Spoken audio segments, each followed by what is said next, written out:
Posso ler um conto? Claro. Chama A Preocupação do Pai de Família. E aqui é exatamente a obra autoral vira como né? Ou seja, os escritos dele ganham essa dimensão de família. Ele é o pai de família destes contos que estão aqui, né? Esse conto é saído de um conto que chama 11 Filhos. E 11 Filhos é como se fossem, e é justamente 11 Filhos, é o conto número 11. Eu chamo de contos porque eu acho que são pequenas histórias muito amplas. Então, a história número 11 se chama 11 Filhos. E é como se ele fizesse uma descrição de cada um dos filhos dele, né? Então, só vou ler a primeira, para vocês verem como ele trata como ele lê os contos dele, né? Tenho 11 filhos. O primeiro é exteriormente muito pouco apresentável, mas sério e sagaz. Apesar disso, se bem que como filho eu o ame como a todos os outros, não o tenho em alta estima. Sua maneira de pensar me parece simples demais. Não olha nem à direita, nem à esquerda, nem à distância. Corre sem cessar em torno do seu pequeno círculo de ideias. Ou antes, fica girando. Né? E girando é ter um movimento, né? Que já é uma alegria. E agora vamos ler, então, o conto anterior, que é A Preocupação do Pai de Família. Como é curtinho, dá para lê-lo e pensarmos algo. Então, chama A Preocupação do Pai de Família. Lembra que toda essa reunião ia se chamar responsabilidade. Então, a preocupação é a responsabilidade, né? A preocupação do pai de família. Alguns dizem que a palavra odradek deriva do eslavo e, com base nisso, procuram demonstrar a formação dela. Outros, por sua vez, entendem que deriva do alemão, tendo sido apenas influenciado pelo eslavo.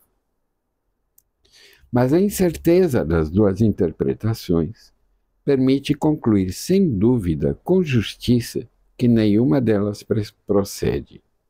Sobretudo porque não se pode descobrir, através de nenhuma, um sentido para a palavra. Naturalmente, ninguém se ocuparia de estudos como esse, se de fato não existisse um ser que se chama Odradek. À primeira vista, ele tem o aspecto de um carretel de linha achatado e em forma de estrela. E com efeito parece também revestido de fios. De qualquer modo, devem ser só pedaços de linhas rebentadas, velhos, atados uns aos outros, além de emaranhados e de tipo e cor os mais diversos. Não é, contudo, apenas um carretel, pois do centro da estrela sai uma varetinha e nela se encaixam depois uma outra em ângulo reto. Dá para ver o objeto? Né? É um carretel com linhas entrelaçadas, enfim, pedaços, né? Retalhos de linhas. É uma estrela, esse carretelzinho, né? Sai uma vara e depois outro. Em ângulo reto. Com a ajuda dessa última vareta de um lado e de um dos raios da estrela do outro, o conjunto é capaz de permanecer em pé como se estivesse sobre duas pernas. Alguém poderia ficar tentado a acreditar que essa construção teria tido anteriormente alguma forma útil e que agora ela está apenas quebrada. Mas não parece ser este o caso. Pelo menos não se encontra nenhum indício nesse sentido. Em parte alguma podem ser vistas emendas ou rupturas assinalando algo dessa natureza. O todo, na verdade, se apresenta sem sentido, mas completo à sua maneira. Aliás, não é possível dizer nada mais preciso a esse respeito, já que Odradek é extraordinariamente móvel e não se deixa capturar. Então, também, por um lado, pareceria uma ruína, né? Esse objeto que está sendo criado aqui. Mas também não dá muito para falar, porque não dá para observá-lo muito. É um pouco como toda a física mais contemporânea e posterior a Kafka vai dizer, né, que você sabe a história do gato dentro da caixa e o observador, a interferência do observador no experimento. Então, aqui também ele consegue criar um ser que é, por definição, pelo que ele está dizendo, extraordinariamente móvel. É puro movimento e não se deixa capturar. Então, o que a gente vai ver sempre foi assim. Né? E, ao mesmo tempo, é uma junção de coisas que já existiam, né? Sim. Dos fios. Então, retalhos, a maneira como ele conta, né? Uhum. Sim. Ele se detém alternadamente no sótão, na escadaria, nos corredores, no vestíbulo, né? Toda essa literatura que depois Cortázar, por exemplo, tantos autores vão trazer para cena familiar, as estranhezas dentro da cena familiar, porque esse objeto, esse ser, né? Isso é um objeto e é um ser, né? Mary Shelley já tinha criado o Frankenstein, que é uma criação estranha literária, mas essa daqui ela é mais complexa ainda que Frankenstein consegue ser, porque primeiro, né, a filologia não ajuda, né? A filologia assim no sentido Odradek, a palavra, os estudos da história da linguagem, né, não alcançam a chegar até o núcleo dele. Então, fica entre o eslavo e o alemão, né? Fica nas entrelinhas das línguas históricas, das grandes línguas históricas, né? E é um ser, é um sujeito, né? Extremamente móvel, capaz de andar por toda a casa, no sótão, na escadaria, no corredor, no vestíbulo, né? Como se fosse uma pipoca em cada lado. Às vezes fica meses sem ser visto, com certeza mudou-se então para outras casas. Depois, porém, volta infalivelmente à nossa casa. Então também vai e vem. Às vezes, quando se sai pela porta e ele está inclinado sobre o corrimão, logo embaixo, tem-se vontade de interpelá-lo, É natural que não se façam perguntas difíceis, mas sim que ele seja tratado, já o seu minúsculo tamanho induz a isso, como uma criança. Então, como você se chama? Pergunta-se a ele. Odrade, que ele responde. E onde você mora? Domicílio incerto. Diz e ri. Mas é um riso como só se pode emitir sem pulmões. É incrível, né? Eu estava falando de Martin Buber, porque é um ser que é uma coisa. Ele fala e ele ri, mas sem pulmões. Soa talvez como o farfalhar de folhas caídas. Em geral, com isso a conversa termina. Aliás, mesmo essas respostas nem sempre podem ser obtidas. Muitas vezes, ele se conserva mudo por muito tempo, como a madeira de que parece ser. Inutilmente eu me pergunto, o que vai acontecer com ele? Será que pode morrer? Tudo o que morre teve antes uma espécie de meta, um tipo de atividade, e nela se desgastou. Não é assim com Odradek. Será então que a seu tempo ele ainda irá rolar escada abaixo diante dos pés dos meus filhos e dos meus filhos, arrastando atrás de si os fios de carretel? Evidentemente ele não prejudica ninguém. Mas a ideia de que ainda por cima ela deva me sobreviver me é quase dolorosa. Né? E assim, é quase como se fosse o primeiro dos 11 filhos, sabe? Porque lembra aquele que a gente leu? O primeiro é exteriormente muito pouco apresentável, mas sério e sagaz.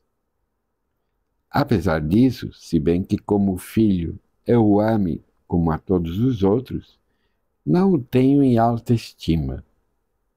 Sua maneira de pensar me parece simples demais. Só fala que é o Dradek e que está sempre com domicílio incerto. Não tem mais nenhuma coisa.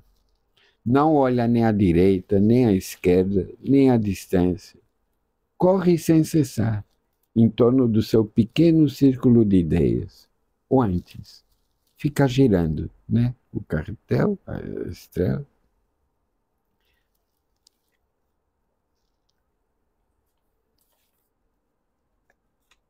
Esse Odradek é a imagem mais próxima, né? Não sei o que você acha, mas daquilo que o Freud falava, o que surgiu depois, né, na psicanálise, alguém teve a ideia de fazer da esfinge de Édipo, né, algo assim como se fosse um emblema da psicanálise. A esfinge, a quimera, né, é diferente, mas aqui também, né, como se o Odradek fosse uma representação, né, desse núcleo sempre ativo, vivo, né, que é o núcleo da preocupação de todo pai, de toda mãe e de todo filho que vem ao mundo, né? É, é, é, nesse movimento que é o movimento da vida. Né? É isso. Uma espécie de objeto nuclear, né? Eu estou pensando muito no que você falou na nossa conversa anterior, né? Porque ele é, ele é, poderia ser, você aproxima de um filho, mas também ele é alguma coisa que remete à história da família, né? Aquilo que atravessa todas as gerações, ou a gente poderia dizer, né, uma espécie de é ao mesmo tempo um objeto nuclear, mas também é essa soma dos elementos que são transmitidos de geração a geração e que, como você estava dizendo hoje, escapa à significação. Né? Ele tem um nome, mas esse nome não resolve a questão do sentido, do seu significado, né? E Eu nem acho mesmo que se sabe a que língua pertence ou a que cultura. Né? Então, também remete a algo que é do humano universal, sobre o qual você falava da outra vez, né? o que eu acho lindo nesse texto, e, e eu acho que é tão profundamente kafkiano, é que ele demanda que cada leitor, o ato de leitura se torne algo assim como uma maternagem para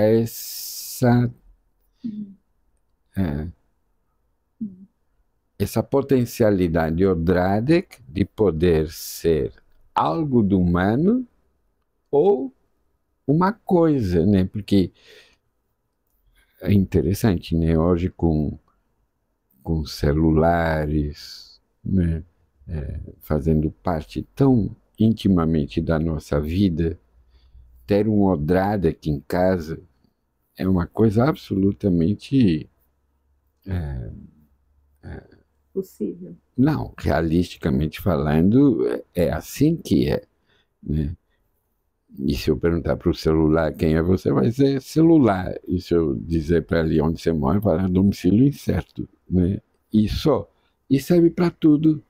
E está na porta da saída, da entrada, etc. É um pouco essa relação com esses objetos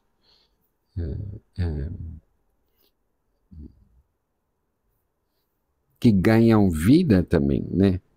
Às vezes até bizarramente, né? O próprio celular, né? Como um Odradek, né? Então, há algo de muito realista no conto e ao mesmo, né? E ao mesmo tempo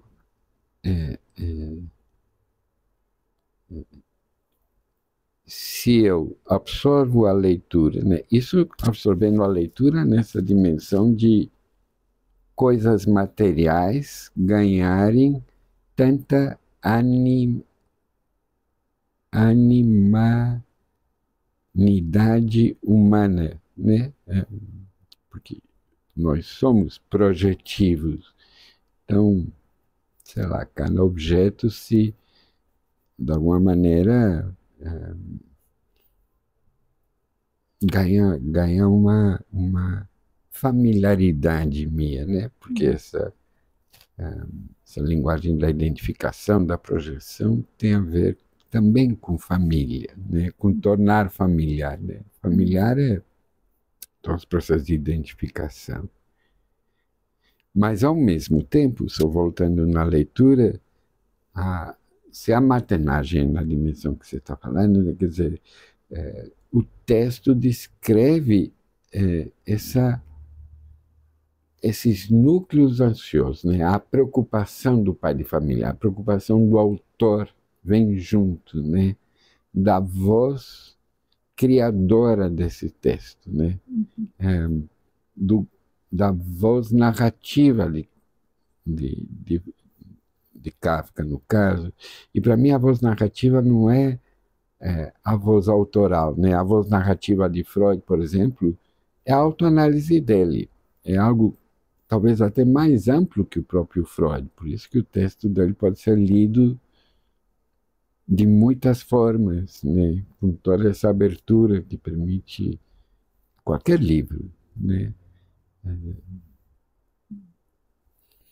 Agora, é interessante também porque esse Odradek, né, pensando no que você dizia Sim. também no começo, porque ao mesmo tempo, né, Kafka consegue chegar nesse limite, né, no sentido de dar uma representação para esse objeto da angústia ou da preocupação do pai de família, mas conserva, ao mesmo tempo, essa indefinição, né? Ele não, porque ele dá uma representação, ele descreve até em detalhes esse objeto, mas ao mesmo tempo é algo que é inquietante, é desconhecido, não está nas línguas conhecidas. Essa é a grandeza da literatura. Uhum. E da literatura de Kafka, assim, é uma grandeza realista da literatura, porque não se deixa pegar. E dá nome, por isso que consegue ser um sonho mais... dá mais amplitude àquilo que nós não conseguimos sonhar. Entende? Aquilo que nós rechaçamos para poder viver, no sonho de Kafka aparece. E aparece, então, sim, como uma cena de responsabilidade, né? Como lançando uma sombra de responsabilidade sobre cada leitor. Freud é um pouco assim também. E é responsabilidade, assim, desde, né, quem que dá autoridade a Kafka para escrever como escreve, vamos dizer assim, ou para poder demandar, se é que tivesse chamado, né, o seu livro de responsabilidade. Quem que dá autoridade, né? E eu acho que a amplitude de algo que em Kafka é muito, muito intenso, e acho que isso muitos críticos falam, né? É uma unicidade que ele chama de veracidade, da veracidade da obra escrita, e que tem a ver com algo da biografia pessoal, que é de uma unicidade, vamos dizer, de uma integridade, a gente diria, entre pensamento, ação, palavra, né? A palavra é o que dá a veracidade do sonho para cada sonhador, né? Porque cada sonhador tem o seu sonho, né? E o sonho não é de mentira, né? A gente muitas vezes acha que sonho é uma fabulação, não em Kafka, não em Freud, né? O sonho é algo a respeito da verdade de cada sujeito, né? E diz respeito à família do sujeito, porque não somos sozinhos, nunca. E também me ocorreu que, em termos dessa veracidade, parece que...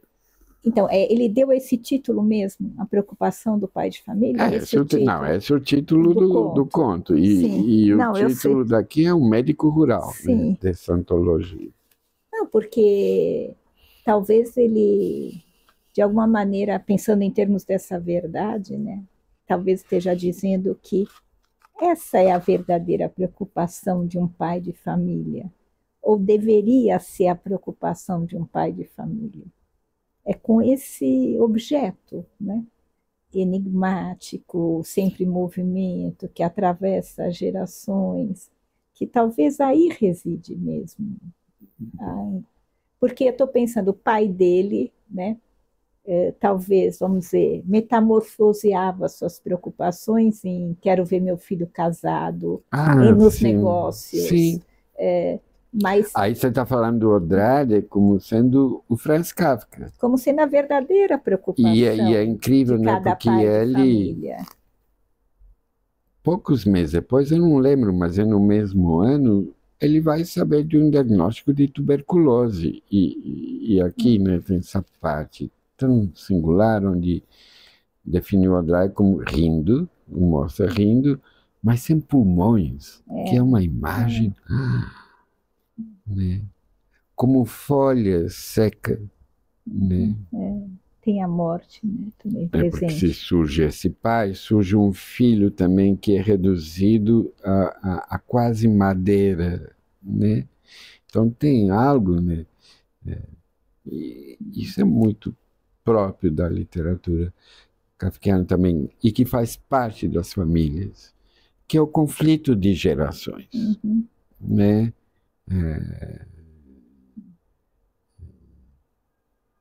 E toda essa dimensão conflitante da relação com o pai aparece aqui. O filho que é sempre um enigma também, né? Mas sabe que me veio uma pergunta de outra esfera? Não, porque você começou falando, eu não quis interromper, mas você falou de Van Gogh, você falou de Freud e Kafka no começo. E tinha um elemento comum, que é a angústia. Lidar com o que é destrutivo. Não, porque... Os pesadelos de Goiás, sabe? Sim. Não, porque a pergunta que me ocorreu há um núcleo comum, a gente poderia, ou uma questão comum, ou sei lá, que a gente poderia até chamar de Odrábica, mas como será que acontece que um se torna escritor e transforma isso em literatura, um outro se torna pintor e transforma isso, e um outro se torna psicanalista? Como é que, né? Eu não sei se é uma pergunta respondível, né? Mas é. Não, mas é isso que é o mais. Para Freud era sempre, né? Ele falava da escolha do sintoma, né? Como é que alguém se torna psicótico? Como que alguém se torna neurótico? Como alguém se torna normal? Né? As diferentes linguagens, né? Como que se busca para... né, essa material, porque a gente falar de angústia, pareceria que a gente está falando de uma abstração. Só que a gente está falando de corpos. Né? Então, como que alguém ganha uma mobilidade para esse movimento, né? Esse girar, ser pintado, ou ser escrito via mão, ou é muito difícil qualquer virar, por exemplo, a competência para virar música, porque alguns tocam instrumentos. O mesmo desespero, sei lá se o mesmo, mas não, é ele que rasga as cordas. Essa que é a competência de todo músico, de toda pessoa que de alguma maneira dá expressão a coisas difíceis. Não são todos. Claro. E é um dom pessoal de cada um, é quase um dom, né? Dom no sentido não... Que é do campo do mistério também, né? Como que ganha expressão, ou essa busca da expressão nessas diferentes formas, né? Isaías Melson falava, né, das formas expressivas, né? Deixar surgir uma forma. Eu acho que tem que implicar numa certa generosidade, né? Porque você vê em Kafka, né, há um entusiasmo em querer criar isso, né? E isso é generoso, né? Passar a vida fazendo pesadelos tem que ser muito amoroso, né? Para não pervertê-los, né? Falando freudianamente, né? Aí deixa um legado, né? Que estamos aqui podendo falar desse texto. É a possibilidade de dar algo, né? De deixar algo, transferir algo. Isso é um filho. É reparatório também. Muito obrigada, Henrique, pelas tuas reflexões, por compartilhar com a gente todo o teu conhecimento e toda a teu estudo de longa data sobre a obra desse autor, né, que você, de alguma maneira, também permeia com a psicanálise, com os estudos da crítica literária, e trazendo um conto que eu acho que é tão emblemático para a gente poder pensar o que é família. Muito obrigada.